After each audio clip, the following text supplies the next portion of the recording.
Oh, yeah. Hello. It's the Gin and Tonic Show. Welcome to the Gin and Show. Welcome to the 6th of March, 2016. My goodness, time is running and it's so far, it's almost Christmas again. Unbelievable. Okay, it is 1800 p.m. UTC, and this is the Gin and Tonic Show, and I'm here to talk about Islam. The idea is that the Gin and Tonic Show provides a platform where people come and we talk about what Islam is doing, what Islam is sort of changing, what is old, what is new, what is happening in this world, and we are looking at Islam from the standpoint of a non-believer. In other words, the non-believer is the one who is looking at facts, at the outside, at the text, at the history, at all the different ways that you can look at an ideology, and not from the inside. In other words, I'm not indoctrinated. I'm not in any way impressed by what I see, what the ideology of the Gin and Tonic Show is not the I'm a bit sidetracked because I still see this live event will begin in a few moments, which is the Gin and Tonic Show, which is today. But here it says it is live, and yet on YouTube it is not live for some odd reason. Start soon. What on earth is going on? I always think, this technology is so easy, and you just make a couple of clicks and blah blah blah, and then everything is done. And then it doesn't work. So weird. Live stream is starting soon. Hello, Inda.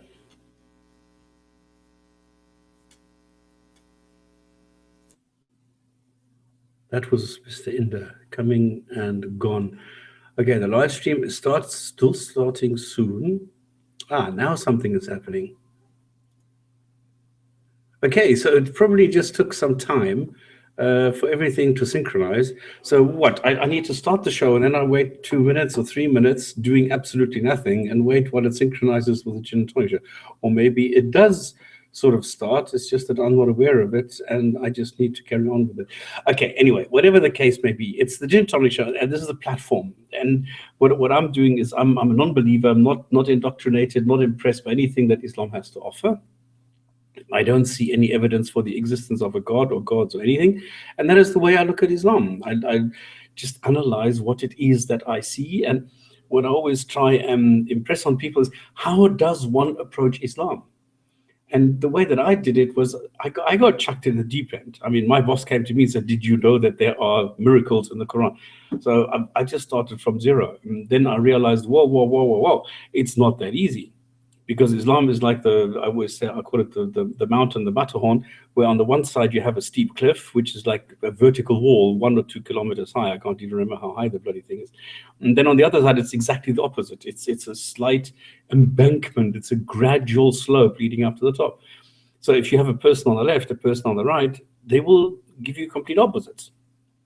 The same way as you put somebody on the far side, somebody on the near side, they will tell you the opposite side when telling you what they see, when they perceive something looking at this mountain. If this is Islam, they are seeing opposites. And this is how I had to learn that there is no such thing as the Islam, and I had to learn that there is no such thing as the Muslim. And this is how I look at things. I look at things from an individual point of view. In other words, I try and look at the way that Islam is functioning for me. I see the way that it's functioning with the people, what people are doing with it, and that is what I try and explain to them. So there's no point saying Islam says this is the Islam and all Muslims are that. That doesn't work. So I need to be very individualistic here, and that is what you learn. Now, the funny thing is that we don't get many Muslims coming to the Gin and Tonic Show, because Muslims don't like Islam being scrutinized. They don't like Islam being looked at from and by an outsider, through the eyes of an outsider, from an outside view. If somebody criticizes something inside Islam, this they can handle because they've had 1,000 years to practice this. But the brutal and bland methodology that I'm applying is something that they can't handle, because I said, look, don't give me bullshit, give me facts. And then they say, well, we have the universe, and the universe can't have created itself, and the universe must have been created, and therefore God is the best option. And then I thought in the beginning, come on, they're lying. They're not. I realized that a lot of Muslims, I mean, look, you have the obvious apologists who lie and blah, blah, but you have a lot of Muslims who actually believe this. You have a lot of Muslims who really are indoctrinated by the people telling them these things, that they believe that this really is an explanation when it's not. So anyway, I would love for people to come here and discuss this with us, not only to argue or something. No, I would love to know why a Muslim believes what they believe. Because there's a lot of things that a Muslim must believe. Number one, that the Quran is the literal word of a God. And if you have to believe that the Quran is the literal word of a God, you need to believe that ants can talk with humans, that they can communicate, that they can distinguish between different humans, that they can react and interact with humans. You have to believe that this is possible, that this is a miracle, and in some shape or form, that is possible. And okay, it was only possible once for Solomon in the Valley of the Ants, but it's possible. The same way as you need to believe that theoretically it must be possible somehow that you slap a corpse with a piece of steak and it gets up. You need to believe this. So the flying horse or the flying donkey or the flying mule or whatever it was is not something that everybody believes in. It doesn't have to believe it because it's not in the Quran. But this is something that most Muslims do actually believe, and they actually believe this. This is the funny thing, because Islam stifles critical thinking. So what we're trying to do anyway is, I would love for a Muslim to explain to me how they reconcile this kind of a view with the 21st century. So in the Jinn&Tonic show, we first do some definitions, then we do the video of the week, misconception, some news topics, hadith of the week, and if we can, fit in a fatwa of the week, which is sometimes quite funny. But then, who am I? Why am I a non-believer? Well, I'm a non-believer because if a God really does exist, if there is one single God, and there's one single God, knows everything, can do everything, is merciful, is compassionate, and loves people, and creates people, and and all that jazz, then this God should actually know what it would take to convince me that it exists. And because it can do everything, it should be in a position to provide this information to me. And because it is compassionate and merciful and everything, it should feel compelled to provide me with this information. But alas, it doesn't. So as long as there's no evidence, I will continue not believing. And just as I am a non-racist, a non-philatelist, and a non-believer in dragons, I am a non-believer in gods. But for some odd reason, all of these things, only one of them has an expression associated with it, and that is the non-believer in gods, which for some odd reason is called an atheist, because it's a non-believer of what the theist believes. And this is quite strange, that there should be something that I am not, and I need to identify myself as something that I am not. I think it's completely weird when people then say that I am now practicing what I am not. And that is this atheism thing. But I accept it. Come on. I mean, I want the...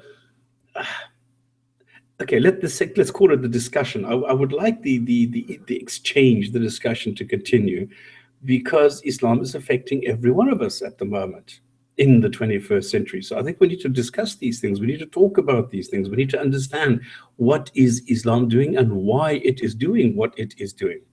And therefore, I agree to call myself an atheist, and I agree that it is based on atheism, even though I don't agree with either. So, but then that's me. Now, but what it doesn't mean is that I automatically believe something else because I don't believe gods exist. So I don't, I couldn't give a continental damn whether the theory of evolution is correct or not. If it doesn't, well, let's replace it with something better. Who cares? So I'm not attached or in any way. I don't know.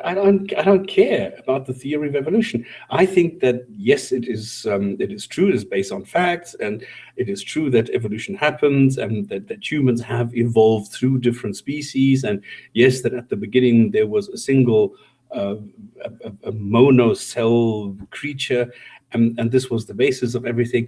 It makes a lot of sense. Now, I don't know whether this was really now literally the single cell being I don't know. And because I don't know, I don't pretend that there's a God who knows, and I pretend that there was a God who did everything. I will just say, I don't know. And I think that's a very valid approach, saying, I don't know, instead of making shit up. So this is me, a human without a God belief. And at the same time, I cannot know something, so I'm also an agnostic. So I'm an agnostic atheist, and that is it. Now, as a person, I will say, no, there are no gods, and I'm prepared to argue this. But as an atheist, I cannot say that. And I wish people, especially theists, I wish people would understand that the word atheist refers only to one single thing, and that is the non-belief in gods. All right, I don't believe in dragons either, so I'm also an a-dragonist. Now, just because I'm a vegetarian, a dragonist, and I don't know, Democrat, you don't know anything else about me. And that is the whole point. There is no point saying that there is something lacking with atheists. They don't have a basis for their morality and things like that. I mean, it's such rubbish, and you really wonder, why is it that people can't just... Why is it so difficult to understand that an atheist only describes one single element of a human being, of a personality, of a character? I don't understand why this should be so difficult. All right, so let's go to the first topic, which is video of the week, which now I can't even remember if I did this last week already or not, because I had a bit of a funny week. Because John Oliver last week tonight shows what a Donald Drumpf is making fun of the family name. And that's what he's trying to make into a session now, which I don't quite understand, because making fun of a name, I think, is a bit childish. But then along comes iERA, and now I must admit, I have not watched the entire debate yet. I don't think it's a debate anyway, which is called "Does Islam Need a Reformation?" And it's under the "Don't Hate" debate title. I don't know why they do it like that, but does Islam need a reformation? Absolutely. Now I'm going to put this link underneath in the description box. I think we've spent a huge amount of time on this topic of Islam and reformation. And this is the point that, of course, it needs reformation. Because Muslims, and this is what I always say, most Muslims are better than their gods, but that doesn't mean the others are simply going to disappear. And the biggest problem with this is that the Muslims that are better than their God are not the ones who own Islam. There is no owner of Islam. And this is the problem. Muslims need to own Islam. They need to come up with a concept. They need to tell us what it means. They need to tell us what it says. If they tell us it's the religion of peace, well, they need to show what the religion of peace actually is. And don't tell me here there's one lonely sentence in the Qur'an which says there is no compulsion in religion, because everybody's going to laugh them off out of the room, because that's stupid. So they need to go and own Islam, and they need to tell us, what does the Quran actually say? Come up with one version of the Quran that everybody agrees on, that everybody can say, okay, the Quran does not tell you to keep slaves. The Quran does not tell you to beat up your wife. The Quran does not tell you to behead non-believers. Just take it out. Yes, it means going to the roots. Yes, it means a reformation. Yes, it means changing the Quran. The Quran is a book that was conceived, 1,000 years ago, into a culture, into an environment, into a society, into an era 1,000 years ago. And in those days, yes, you did have slavery. Yes, you did have all these funny things. Yes, you had child brides. Yes, you had all that. But today we don't. So the Quran should reflect the society that we are today, and not the society that it was describing over 1,000 years ago. And that's the only way. You can't have a reformation where you keep the Quran the way that it is and then say, well, actually you can interpret this. No, you cannot. You cannot reinterpret if it says beat your wife under certain circumstances. You cannot reinterpret that. You cannot reinterpret if it says the man is a degree above women. You cannot reinterpret that a woman needs a second woman next to her to remind her in case she forgets if she goes and testifies somewhere in court regarding financial matters. You cannot reinterpret that.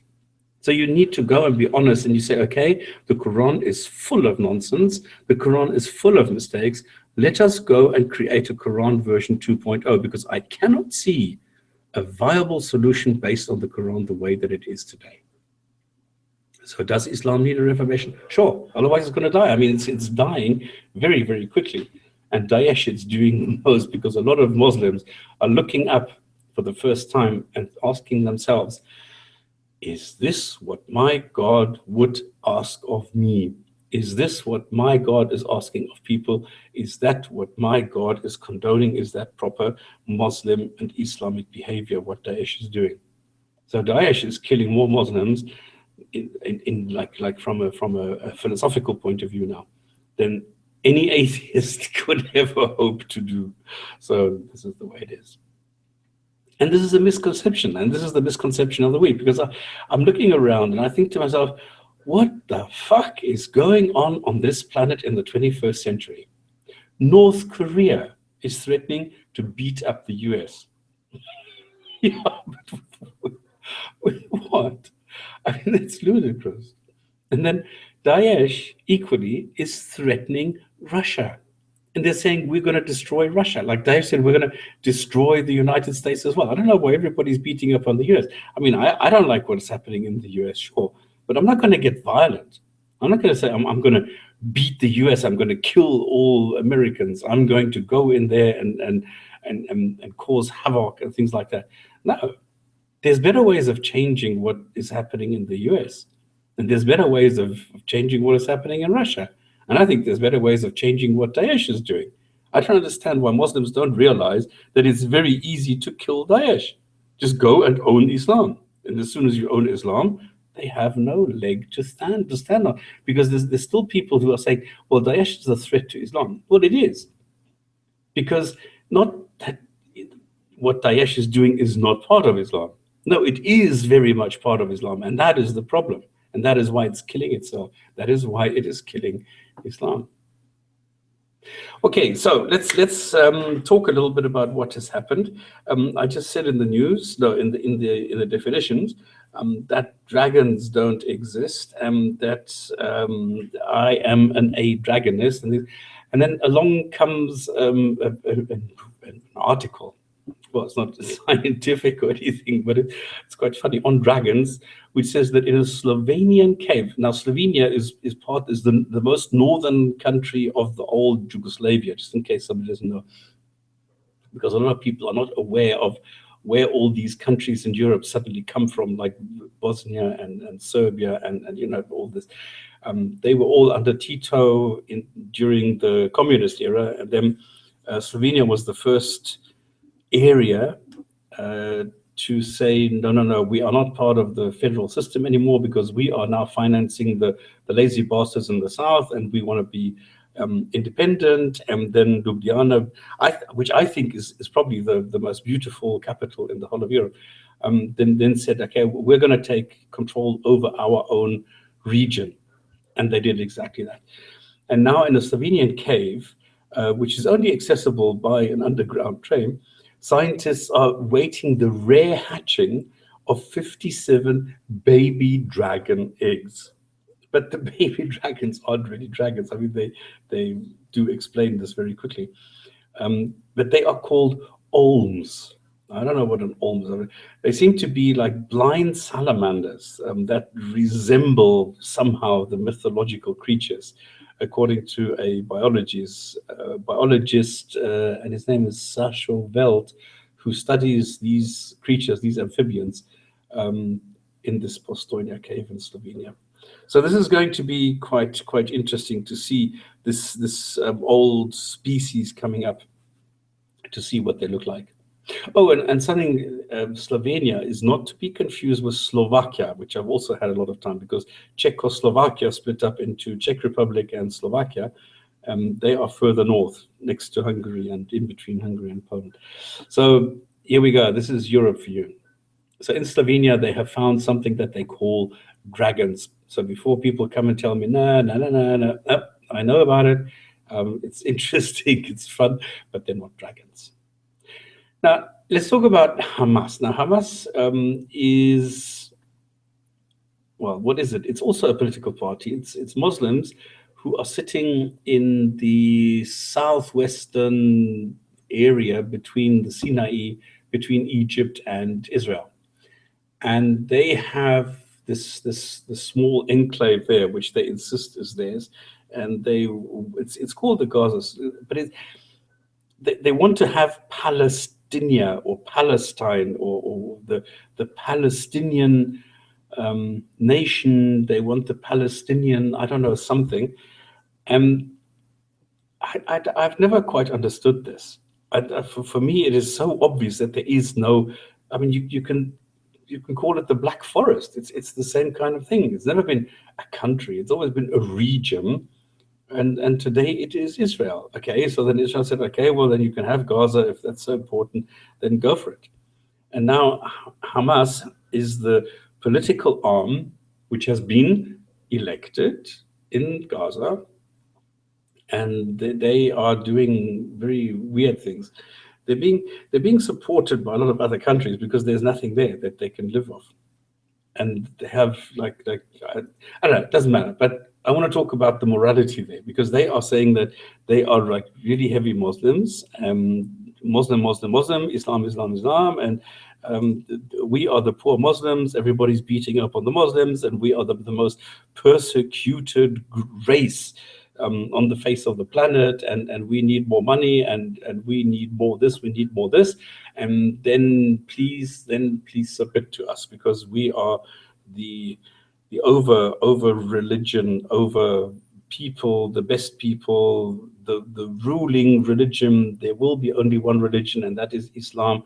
And now everybody please submit to Sharia. But first give us a lot of money so that we can then submit you. Hamas commander has now been accused of theft and gay sex. Now, this is something that you don't really get in Islam, especially the gay sex thing. They are very anti-homosexuals, and now one of their commanders has been found in flagranti in committing sex, and so they couldn't handle it. So his own people killed him.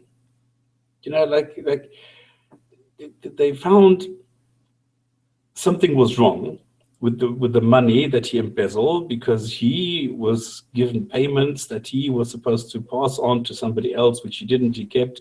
And then this money went missing, and people noticed it, and they realized that he was the one who took the money. And then they started investigating a bit more, and they found this is like a telenovela, like a soap opera.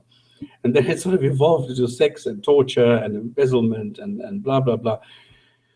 And this is not only Hamas, but this is like the armed wing of Hamas, which is like a secret institution. This is like when the Nazis had the SS, and this is this kind of an elite group. And now a commander within this elite group was found to do everything that Islam says you're not allowed to do. So anyway, what it shows me is, regardless of the punishment and regardless of what the threats in the Quran say and the Hadith say and what this God says, that people are still part of nature and they behave accordingly, whether you're gay or not. I mean, being gay is part of nature. I mean, what are you going to do? So if you're gay, you're gay. I mean, you're not going to go and lust after women if you're gay, I suppose. I don't know. but I don't think so. The same way as I'm not going to lust after guys, they're probably not going to lust after girls. So how are you going to change that? You can't. It's the same as in Islam. You're not allowed to be left-handed because the good hand is the right hand and the left hand is for wiping your ass. So how do you do that? Difficult. Am I going to talk for an hour and then the show's over or what? GPZ said Donald Trump named Islamophobe of the year. What is an Islamophobe? I know Islam, I know O, and I know phobe. But is Islam a sickness? Islamophobe. I know Islamophobia. I don't know. I will never understand this word. By a Muslim group. Oh, a Muslim group has named Trump the Islamophobe of the year because of his remark that he wants to suspend all Muslim immigration into the US. Huh. Okay, I don't know. Is that worth an award? Is that worth being the Islamophobe of the year? Number one is a stupid word, a stupid thing, and then a ridiculous award, and then giving that to a US politician. I think it's giving him too much credit. I don't know what this whole Trump thing is. I still believe this is just a joke. I think he's going to get elected, or he's going to be the representative, and he's going to say, "No, I was just kidding. I just wanted to know how far I could go with this." I wouldn't be surprised, because I mean, this guy is just an egomaniac. I mean, he's just going to sit there and say, "You were really going to let an idiot like me become the president?" Oh goodness! Muslim Brotherhood conspired with Hamas to kill prosecutor. Egypt claims.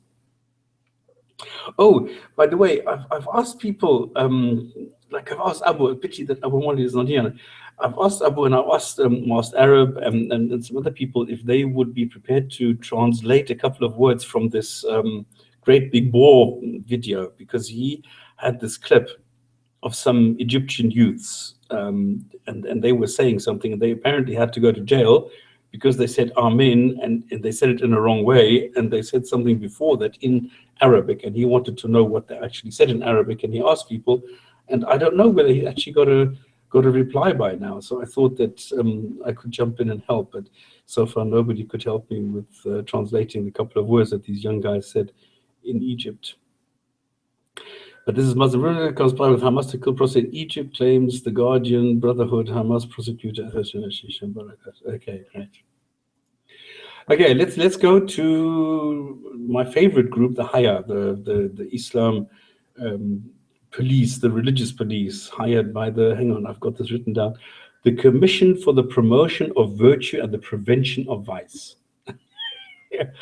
Oh goodness! I mean, I think there's only two countries which are really, really, really bad, and that's North Korea and Saudi Arabia. I think those are the only two like really ridiculous countries. And I don't know what the case is in North Korea, but I know that in Saudi Arabia, it's such a hypocritical concept.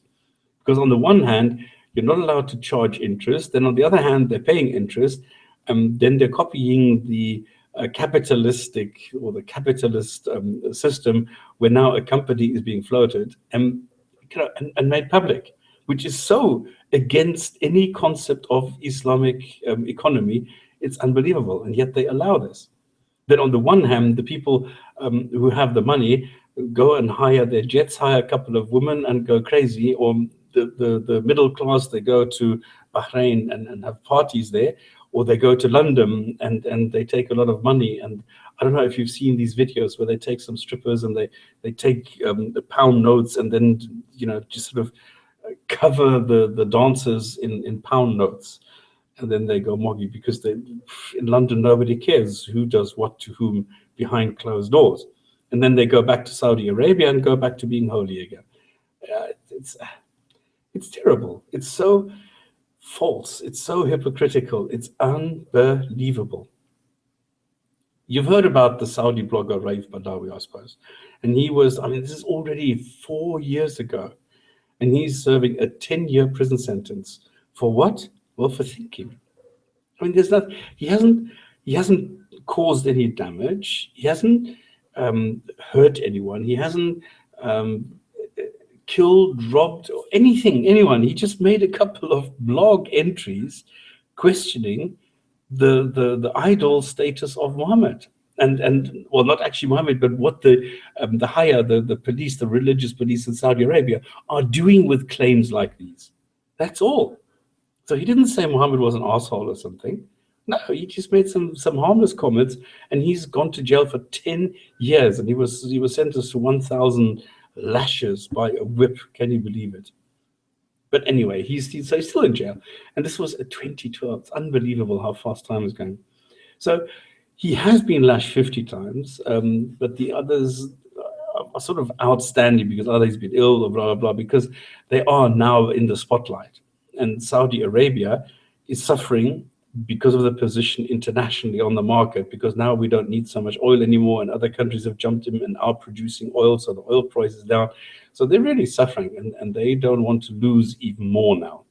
And there are now voices for the first time which are publicly questioning the link between the US and Saudi. Now, US have always kept a good eye or a good relationship with Saudi because of the oil deliveries.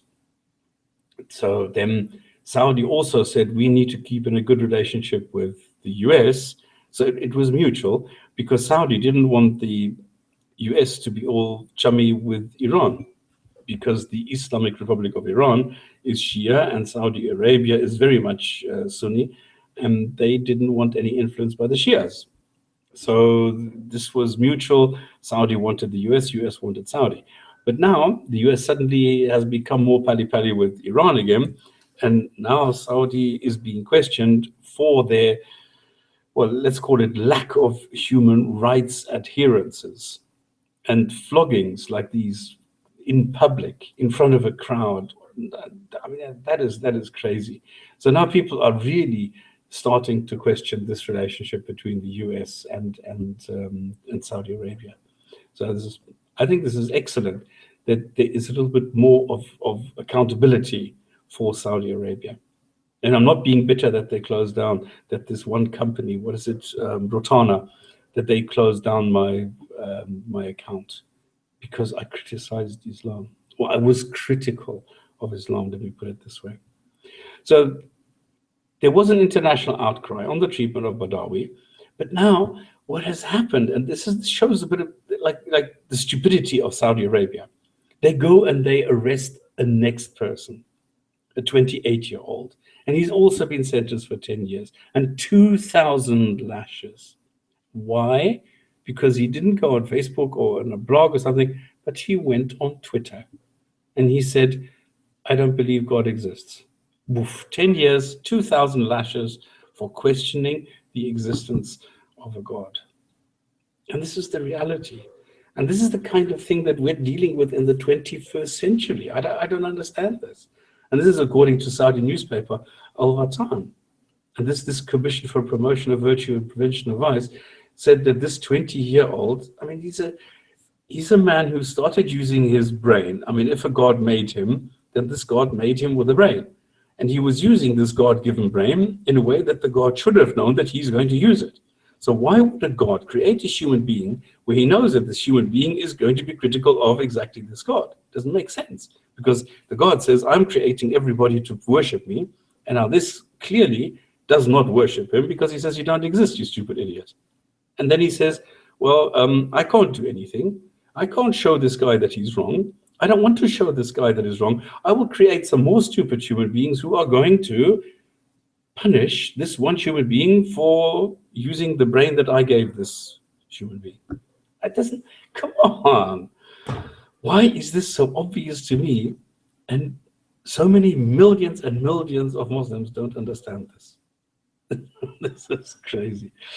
Okay, so he was critiquing the teachings. Oh, sorry, who? Oh, I thought I heard something. Of prophets, and he was, making fun of Quranic verses. I mean, what else can you do with Quranic verses? It's come on, give me a sentence from the Quran which really makes sense, and where you say, wow, now this is what we need on this planet today. It doesn't exist. You have to look at the Quran, you have to explain a word that is used somewhere, then you need to look everywhere else in the Quran where this is also being used before you can understand it. Then you need to go to Hadith and see, well, maybe it's explained in a different way over there. Then you go read the tafsir and you read this. And then in the end, you find out, well, somebody has interpreted this in a completely different way. Come on, what is that? So when questioned by religious police, and he said, no, this is what I believe, and I should be entitled to my belief. And I can say what I want to say. And if I say on Twitter that I don't believe this God exists, well, then this is my right for free expression. So they fined him for $5,500. They fined him for 10 years, and they convicted him. And the sentence was $3,500 money. Then the punishment was 2,000 lashes and 10 years, just because he said, I don't think God exists. Now, what is wrong with that? He didn't insult anyone. He didn't do anything to anyone. And yet in Saudi Arabia, the people, not the God, the people think that he should be punished for this. It's quite funny.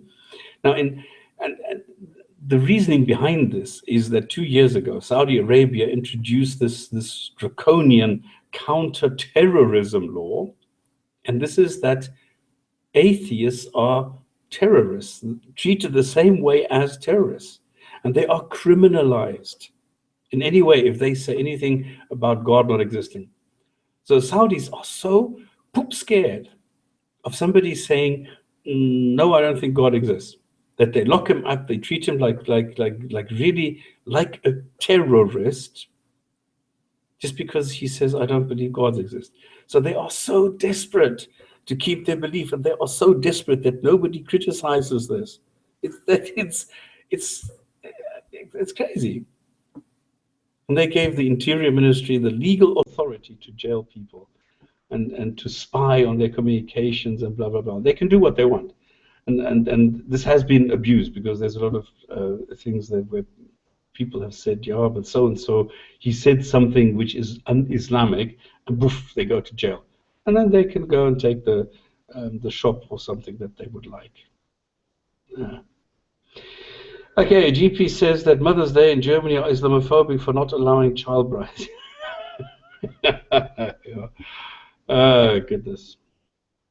Okay, what about the US? The US is now saying that Daesh is losing, and the fight against them is going to accelerate.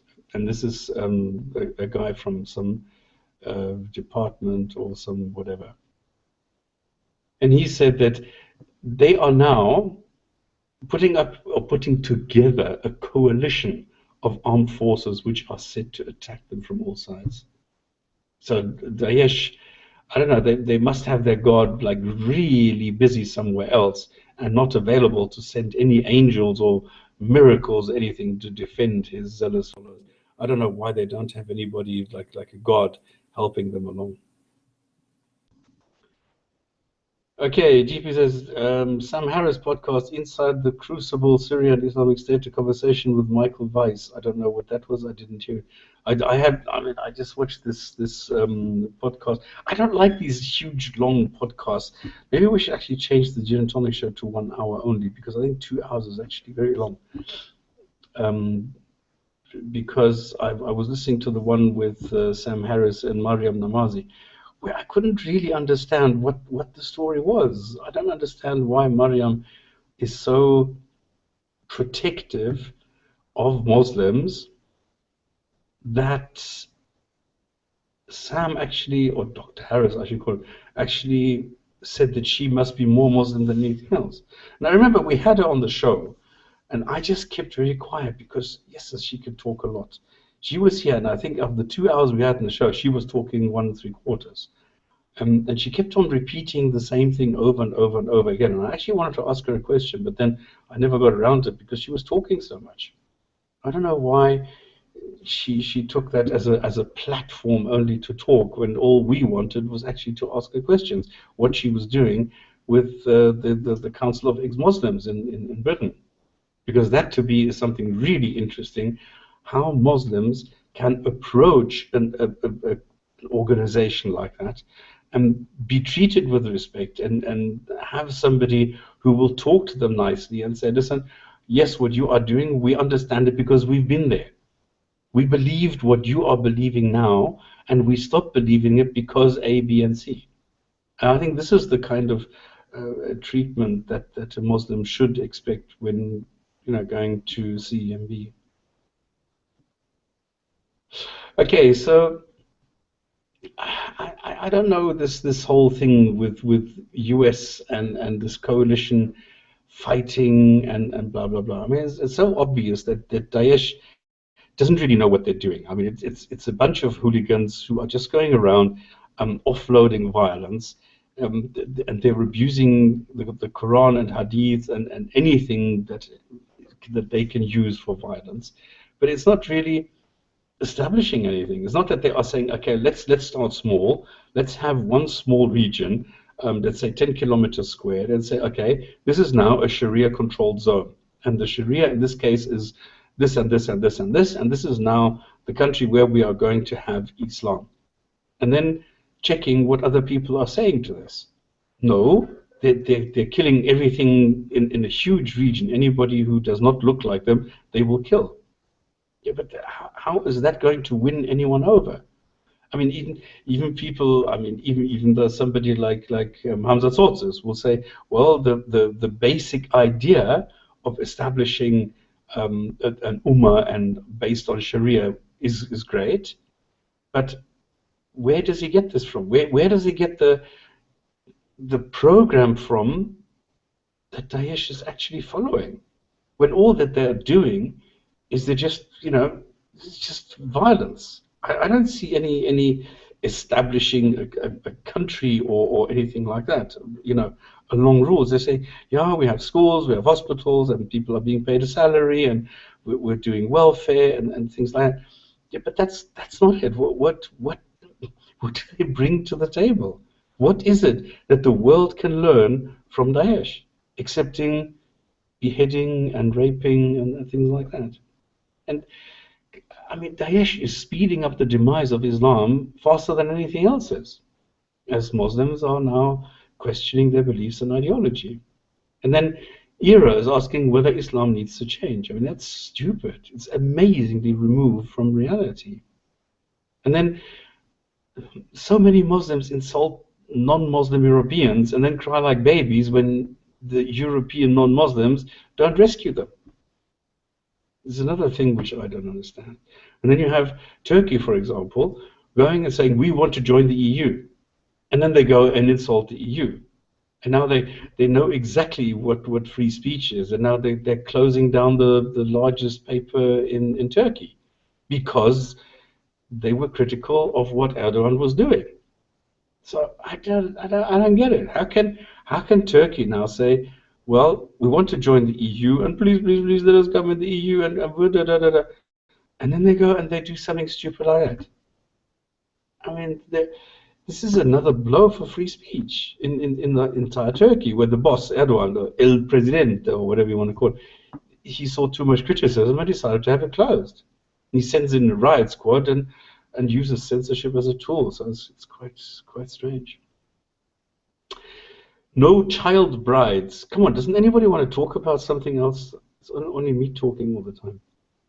No child brides and no arranged marriages in Islam, because now this is actually good news. Okay, this is the kind of change in Islam that I would like to see more often, because in Pakistan, police actually went and rescued a 9-year-old girl from being married. Now, in this case, it was not a 54-year-old guy, but a 14-year-old boy. Now, they arrested all 4 members of the village council who had decreed that the girl be given they call this vani, which is the compensation marriage, to settle a dispute between the 2 families. In the Punjab is the biggest province there. And then they said, okay, then the quarrels that you have, the disagreements, then we just have one son, one girl married to each other from the 2 villages, like the okay, I'm not going to quote now Shakespeare. And then, like a couple of 100 years ago, if you marry the people, then this is going to work. Is it really going to work? I don't know. And now, according to UNICEF, they have data, apparently, that 3% of all girls in Pakistan are married before they turn 15. And now police went and rescued this one girl, and I think this should happen more often. And oh shit, I should have brought this up before when we were talking about Daesh. This is being sold as news. I don't understand this because they're saying ISIS is copying the Nazis. Well, that's nothing new. Of course they are. That's exactly what they're doing. And they're saying that this is new now, that they're recruiting children and brainwashing young boys so that they become warriors and that they become Islamists and they become, what we call it, the bombers as well. So you recite the Qur'an and then you blow yourself up. That's what we're doing. They're trying to create new militants for Islam. So I think the only way that Daesh sees Islam winning over the hearts and minds of people is by sheer force. Just go and you say, okay, either you accept Islam or you die, and that is it. So then it goes like what happened in Spain 1,000 years ago, or 1,500 years ago, even, where the people, the Berbers, the Moors, the Arabs, everybody went into Spain, and then the people heard about this, and then after a while they realized the only way to stay alive is to say, okay, Allahu Akbar, Allahu Akbar, and then they survived. Because if they didn't say that, they would have died. So there you go. So and this is true. I mean, this is very, very true. If Muslims are going to come to Europe now, and they're going to kill everybody who refuses to become a Muslim, I will say Allahu Akbar. I don't believe it. I'm not going to be part of it, but at least I will pretend just to stay alive. Because okay, then I can commit suicide and say, well, fuck you. But that's not what people will normally do, because I can have a big mouth now and say that then I'm going to kill myself. But I'm sure that when push comes to shove, I'm not going to kill myself. I'm just going to say Allahu Akbar, and that's it. And I'm just going to go with the flow. That's it. And what is happening now in Germany is actually quite strange, because I've got two stories.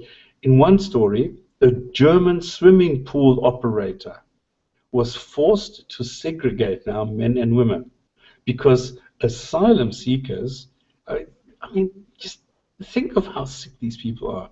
Okay, so this is a German water park, and two asylum seekers from Afghanistan, they stood at the bottom of the water slide in the water, which is like hip height. So you run down the slide, and then you have a 10 by 10 pool where you land in the water, and it's good fun. And now girls came down, and then the men were waiting at the bottom, and when the girls were sort of finding their feet, trying to stand up, because you end up lying down in the water, and then when you try and stand up, you're not all that stable yet. They were then attacking them and started groping them between the legs and ripping off bikinis and groping the boobs and things like that. That's how sick they are. And now they had to say, all right, sorry, no more girls. And now the guys and the girls have to do this separately, because Muslims don't know how to behave. And this is now everyday life in Europe. So Muslims are now dictating what is happening in Europe, how Europeans behave. It's crazy. It's absolute. It's mind-boggling. What is happening, just because, and then people, I mean, I don't understand this. Does anybody disagree or something? Because people say, well, this has nothing to do with Islam. And Islam is good for the world, and it's just the misinterpretation and the abuse of Islam, which is bringing this out. And I don't see this. It's funny. Okay, GP is unable to chat this week. Okay. Well, and why then didn't Jeremy is saying express? Sorry, what was that? why didn't the manager of this water park anyhow call the police at the first place? And No. All this happened. I mean, But it does, you can't have somebody standing there all the time and now saying, are you a Muslim? Well, then you're not allowed in this pool. Or are you standing now? Or if you are from this, if you're coming down the slide, you have 5 seconds to vacate this small catchment area, or whatever you want to call that, for the want of a better word. Then if you don't do that, you will be arrested, because then you are under suspicion of waiting for girls to come down and grope them. You know, it's because it is expected that people know how to behave. This is the problem. Yeah, but these people seemingly don't know how to behave. So no. Yeah, therefore, you have to call every time the police. Are you going to put somebody there who makes sure that no men are standing anywhere near the slide? Why not? Till they understand it, till the people see it that something is wrong and they have to do something about it, and not that something should be segregating. That's nonsense. That's exactly the way they will never learn, and it will get worse. Yeah, okay, but then I would say if my daughter then comes down the slide, that she's being used as bait.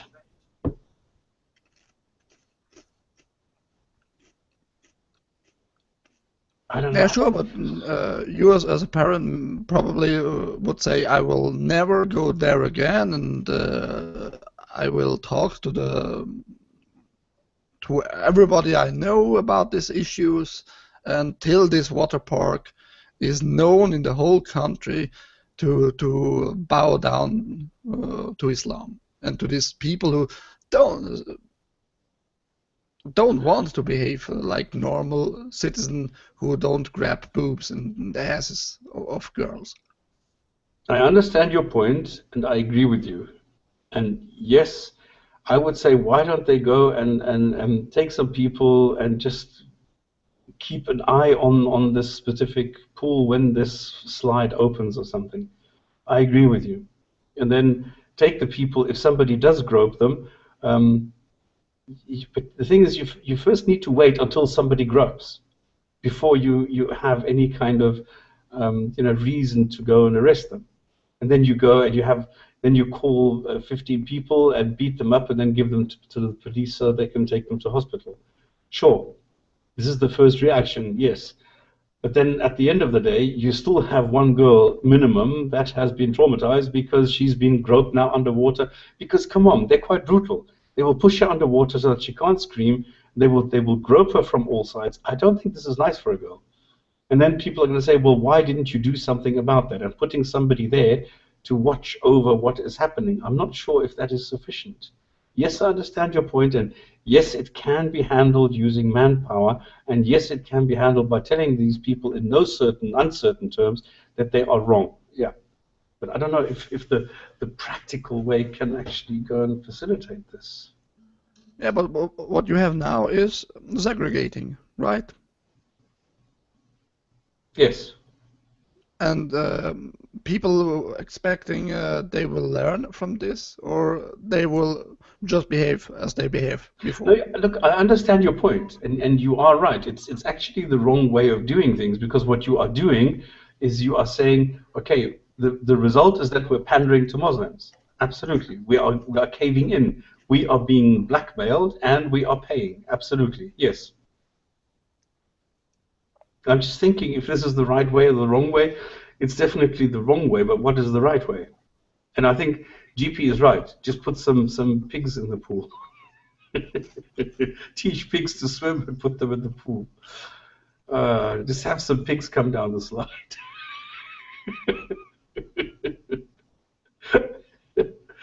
Fuck.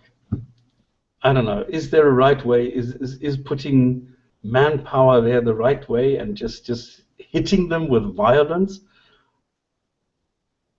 Not with violence, but I mean, you just have to somehow explain to them it's not acceptable. It's just not acceptable.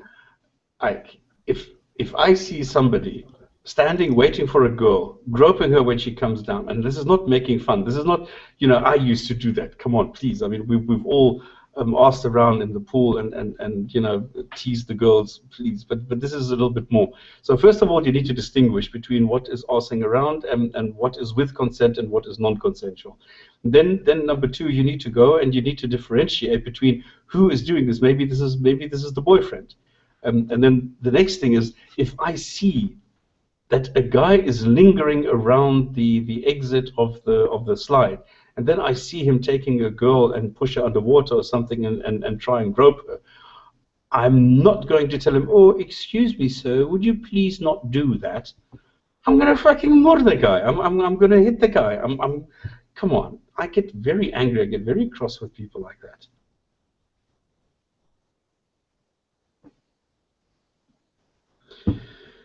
I don't know what the right way of doing this. Muslim woman has face veil ripped off in racist attack outside London University.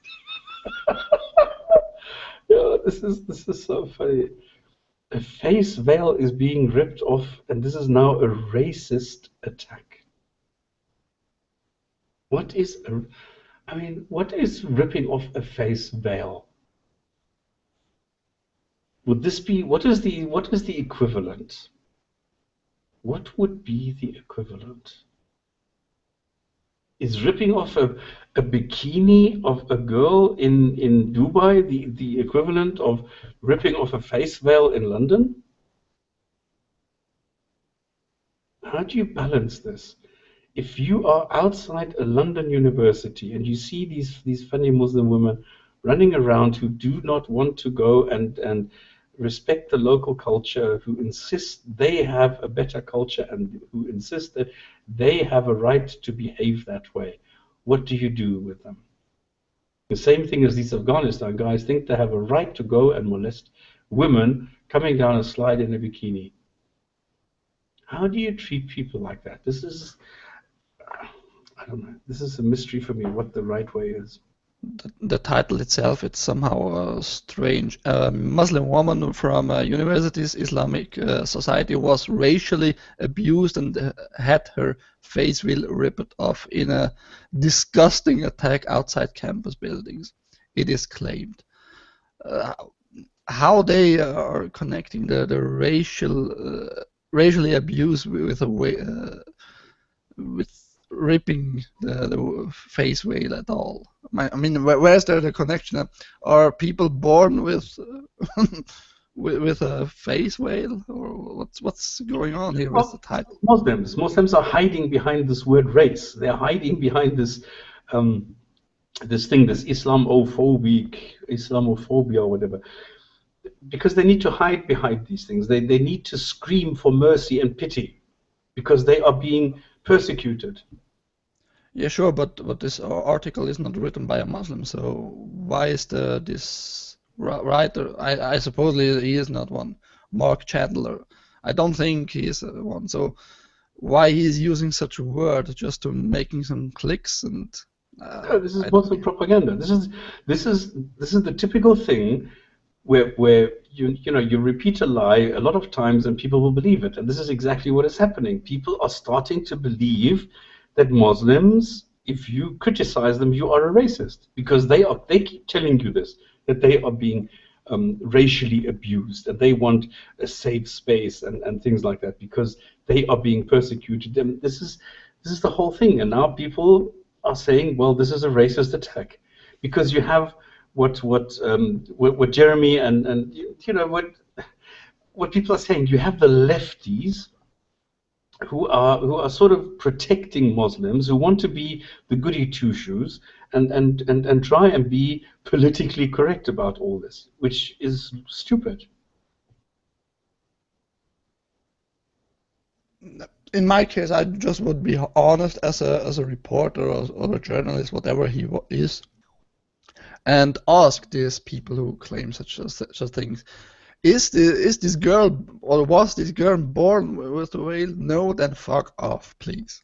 Okay, are you a journalist? No, but I would think I would be honest. Now you know why. Yeah, but now you know why you're not a journalist, because you're honest when you would ask things. Now, come on. A lot of journalists are honest, but a lot of journalists are not. a lot of journalists just go and write this nonsense because they think, oh my God, I'm a Christian and poor Jesus, and now these Muslims come, but they love Jesus. They tell me all the time they love Jesus, these poor Muslims, and they didn't do anything wrong, and now look what is happening. This poor woman thinks that she's doing something for Jesus, and now they're slandering her. It's not. People are misinformed. People are stupid. People don't know what the Quran says about hijabs. Do you know how many non-Muslims will swear that the Quran says that you need to wear the hijab to a woman and that this is beneficial for her? They don't care that it doesn't say that. They just heard some Muslim saying, yes, my God has told me that I need to wear the hijab, because this girl didn't know any better, because she's been told that her God says this, and she didn't check. And now this person doesn't check, and he thinks, well, it's a Muslima telling me that, so the Muslima must know that her God told us this. And what do we know about where does the God tell them this? In the Quran. And then this guy will go to everybody and say, the Quran says that women must wear hijabs. It doesn't say that, but he is convinced that it does. So how do you go against that? Group of students were running a stall outside the Strand campus of Kingston, London. Discover Islam Week. Discover Islam Week. Yesterday afternoon at 1 p.m, when they were confronted by two men. In the altercation lasting around 30 minutes, one woman had her niqab pulled away and suffered a string of racist taunts, it has been claimed. I mean, how stupid is that, really? I don't get it. Anyway, this is why we have the Jinn&Tonic show, where people can ask, does it say in the Quran that women need to cover their bodies excepting face and hands? Or does it say that women need to wear the hijab? And here in the Jinn&Tonic show, we have people who can tell them, no, it does not. The word hijab is not once used in the Quran in connection with clothing. The hijab is a veil which separates two areas in a tent, the living and the sleeping area. And that is how the hijab is being used, as a veil, not as a piece of clothing. And that is it. Does it say anywhere that the woman needs to cover herself excepting hands and feet, hands and face? No. So the only thing that we have is this word khimar, which is being abused to mean headscarf. It's not a headscarf. Khimar it can be a tablecloth. It can be a blanket in the sand, but it's not a headscarf.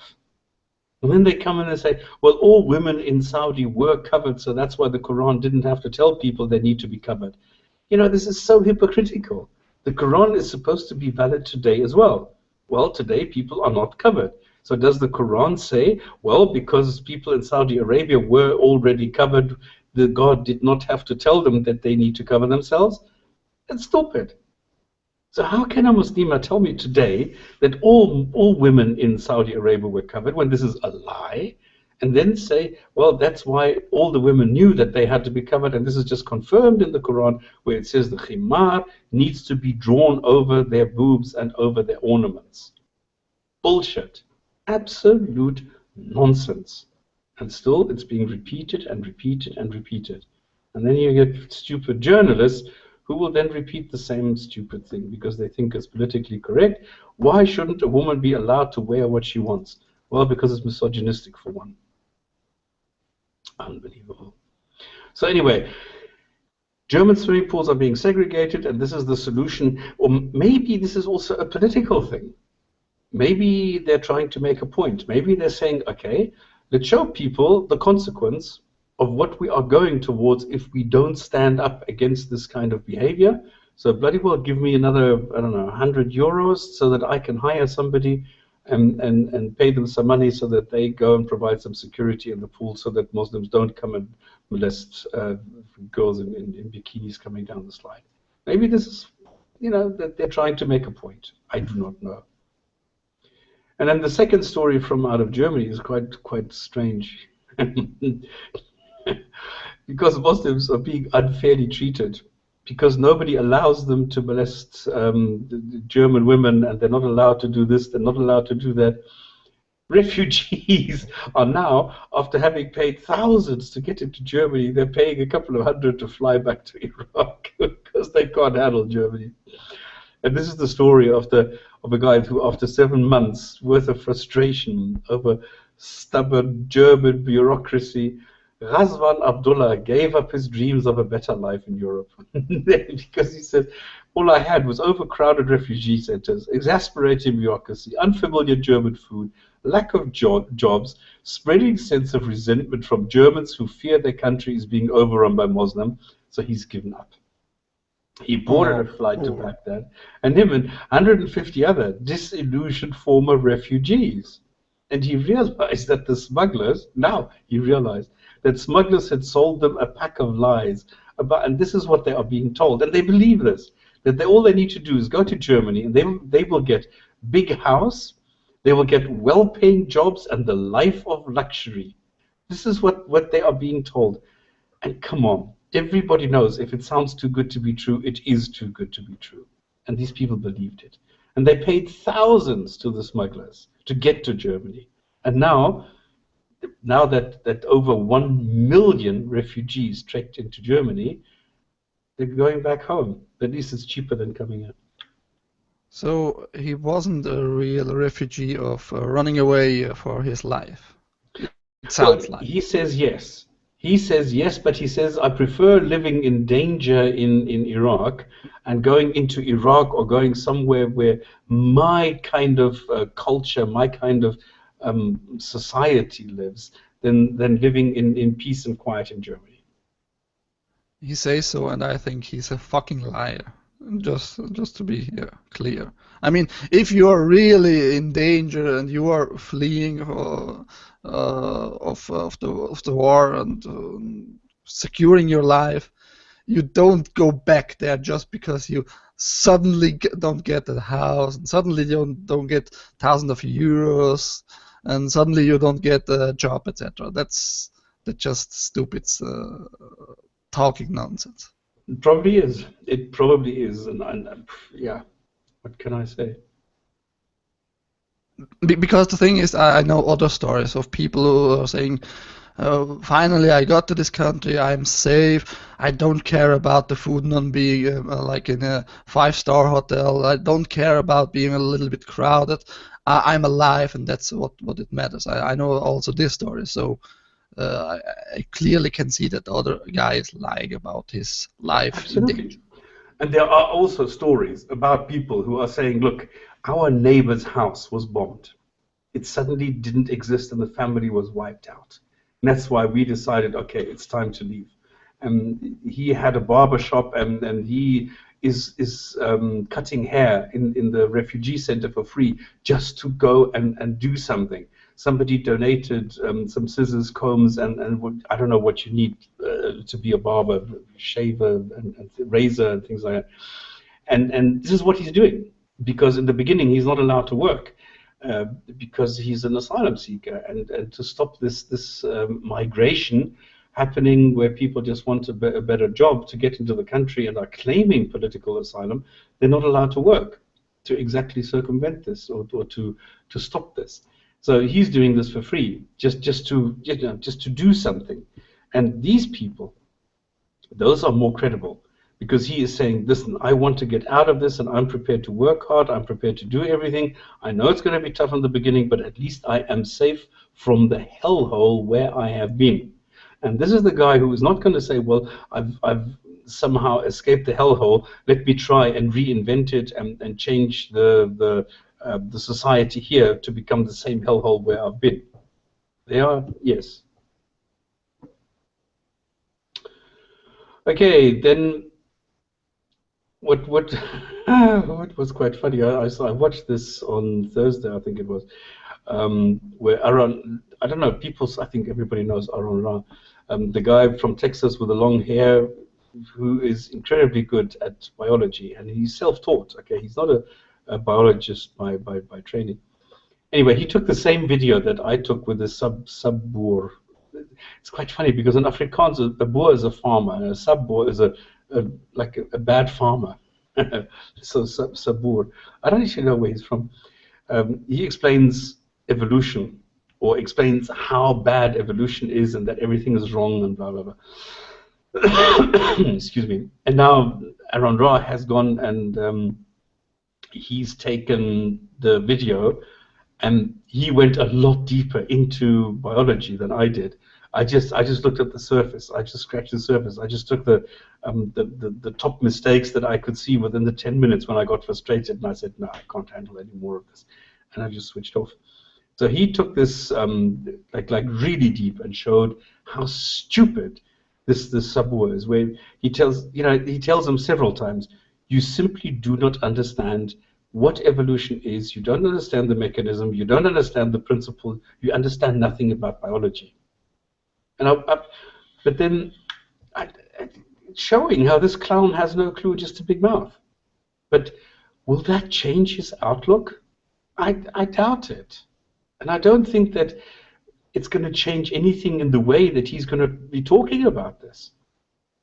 Because I don't think that he now looks at this and says, well, actually, AaronRa has a point, and let me look it up. And no, because this Subboor just goes and he doesn't talk about biology. He talks about the philosophy of biology. He doesn't talk about evolution. He talks about the philosophy of evolution. He talks about the philosophical aspects of this and that. He never, ever gets a biologist to go and ask the biologist what he thinks about this. I don't know if PZ Myers is actually, because he's normally very quick with these things. I have a short question. Yeah. Did you talk to many people in this room, or how many people were there? I asked Rationalizer, and he never answered the question. So he's the only one that I know who was there. So I asked him, but he didn't comment. So at least one was there. Yeah, Rationalizer was there because he then. And there were a couple of people, because there was somebody with him, and there were 2 or 3 Muslims, because I heard 2 or 3 people clapping, because as soon as Subboor said something, they were clapping, and when Rationalizer said something, they kept quiet. It's the usual spiel. And what happened is they actually asked Rationalizer to come to the front so that they can share a microphone, so that he could then ask the questions of Subboor, and then Subboor answered. Well, he didn't answer. He couldn't answer. There was nothing that he could say. So, but I don't know how many people were in this room. I suspect not a lot, because people are not really interested any longer in what LDM has to say or what iERA has to say. I don't even know how they put together this this conference on does Islam need reformation, and who was it? Was it Tom Holland and Douglas? I can't even remember who was there. I need to watch this. I have this here on back burner. Maybe I'll get around to it today, or maybe sometime next week. I'll watch this debate. I don't think it's a debate. I think it's just several people talking over each other, and that's the end of the story. But yeah.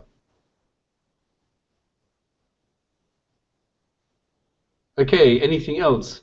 Has anyone watched this interview between Sam Harris and Mariam Namazi, by the way?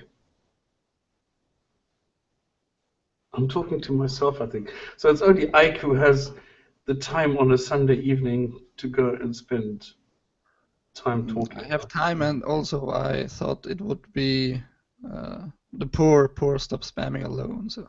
Oh, thank you for your sympathy. Yeah, I know, because I'm talking too much. I'm not drinking enough coffee. So I think those are the topics that I had for today. And if nobody is discussing anything, nobody has any questions, nobody has any thoughts, then we might as well call it a day. You probably should mention that YouTube is now running more or less normal, like 18 months ago. Meaning you can comment and just use only the YouTube page. That you didn't make clear enough, I think. No, I didn't mention it because I must admit I'm quite chuffed with the way that you put this together. And I don't even know whether the comment section in YouTube, because the way that it worked 18 months ago was you had to refresh it all the time to see something. And I do not know whether now it updates automatically. No, it doesn't update automatically, but at least you now can comment on a live session. So Yeah, but not interactive. yes, but that's the old way. Just refresh the chat and you see No, the that's old shit. And comments. this is why I prefer this way, because at least here it's interactive. I don't need to refresh. I can see if somebody comments because it comes up automatically. So this is 50 million times better than what Google is doing. And I had such a battle today. I tell you, all the Gmail things suddenly says, nope, you need verification, you need verification, you need verification, verification, and all my Gmail accounts were closed. And then all they wanted was more data. What's your telephone number? What country are you logging in from? What city are you logging in from? What are you doing? Da da da da da da. What is your telephone number? Fuck you. No, I mean it's really. I mean it's getting worse and worse and worse with Google, Microsoft, Facebook. Everybody is now starting to collect things like crazy, and it's no more fun. And then, of course, we always run the risk of some Muslim coming in here saying, "Oh my God, he said God doesn't exist. Blasphemy! I need to report him. Let's report him to Google, and Google is going to shut him down." And this is the big risk that whatever you're doing, whatever time you invest, whatever you do, you run the risk of some asshole shutting you down because Google simply does not care.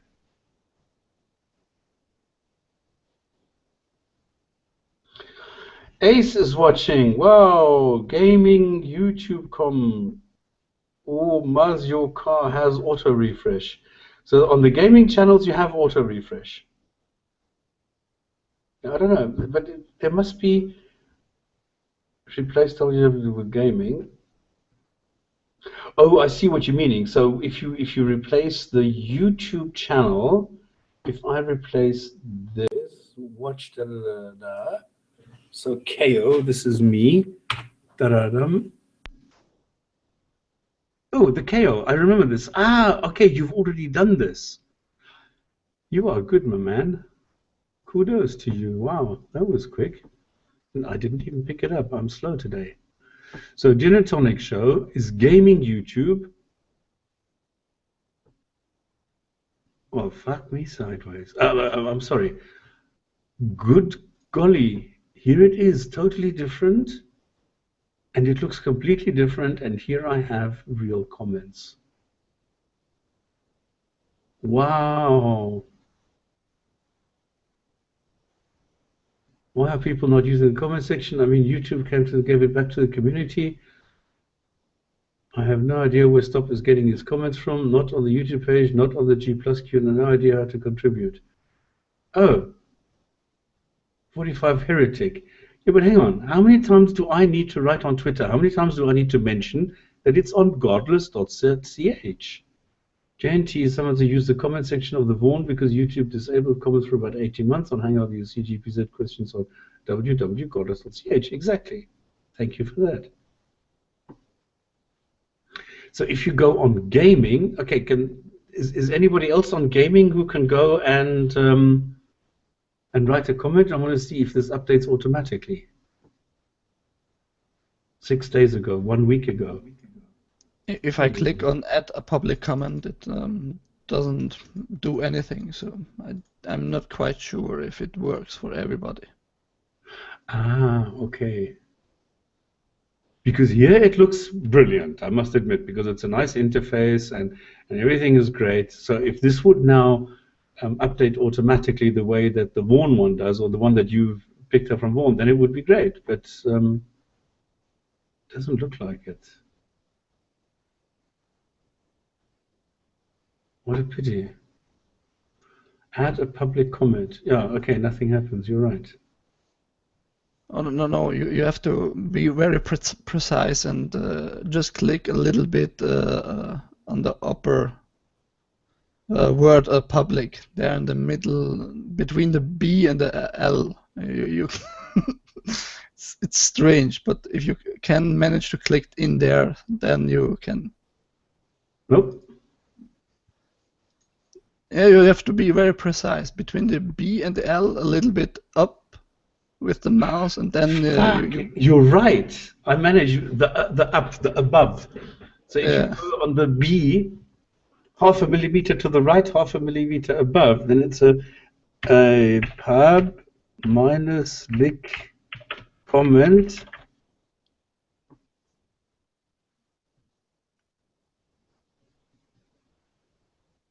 Okay, this came up immediately and automatically without me having to do anything.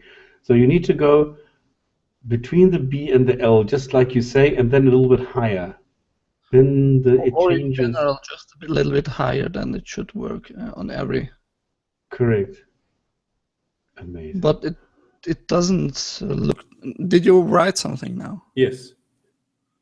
Yeah, but that's I don't see your comment, so somehow it doesn't work like a chat. So it doesn't update automatically. That's a bit useless. Oh, what a pity. Yeah, Google is not very good at this, is it?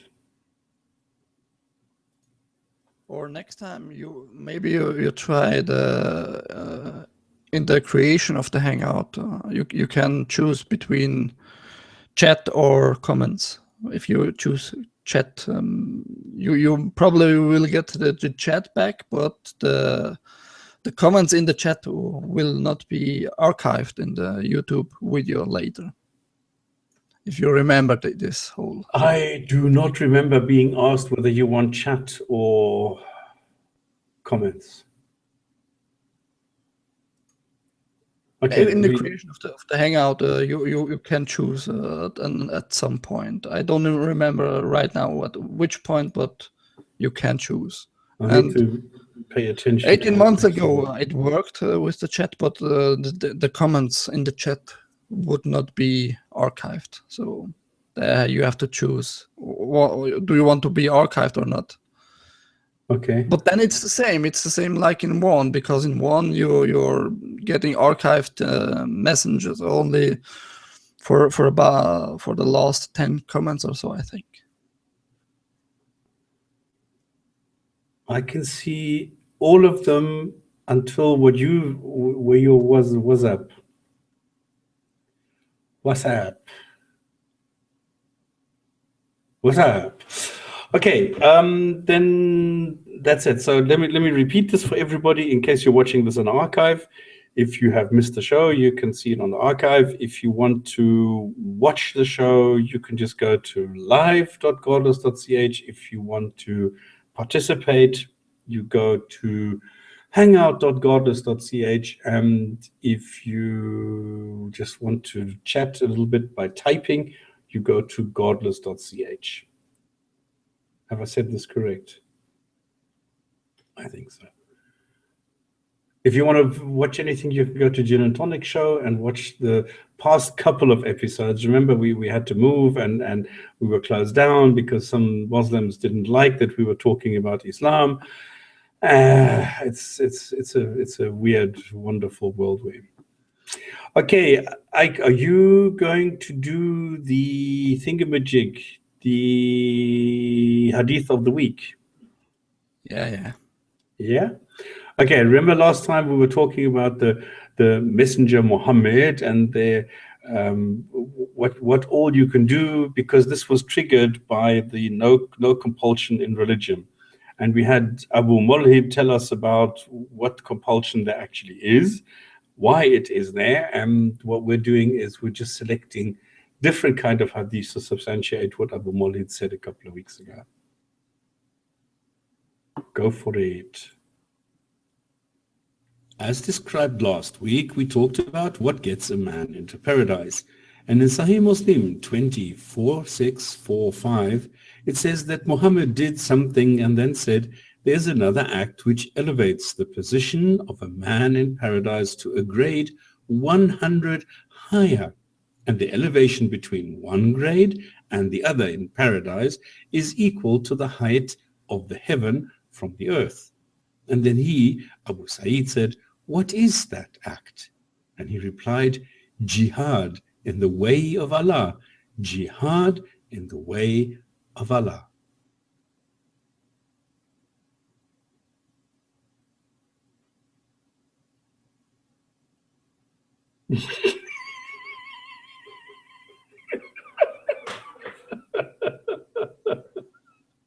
Where did you find that? Oh, that is so nice. Excellent. Oh, goodness. Okay, everybody, have a happy weekend. We'll see you next week. And if anybody has any idea what the Hadith means, what a grade 100 higher means, and the elevation between one grade and the other. So if you have one grade of paradise, in other words, you have different grades of paradise. So you have the height of paradise from earth, of the heaven, the height of the heaven from the earth. So if you go from the earth to the heaven, the distance between the two is then added again to the next level of the next heaven. But if you go and do jihad, then you go 100 grades higher, which is then 100 times the distance from earth to heaven in the first place. So where does that put you? If anybody can solve that puzzle, I'd be really, really grateful. Anyway, thank you, Ike, for not letting me talk all on my own here. And we'll see you next week in the Jinn and Tonic show. Bye for now.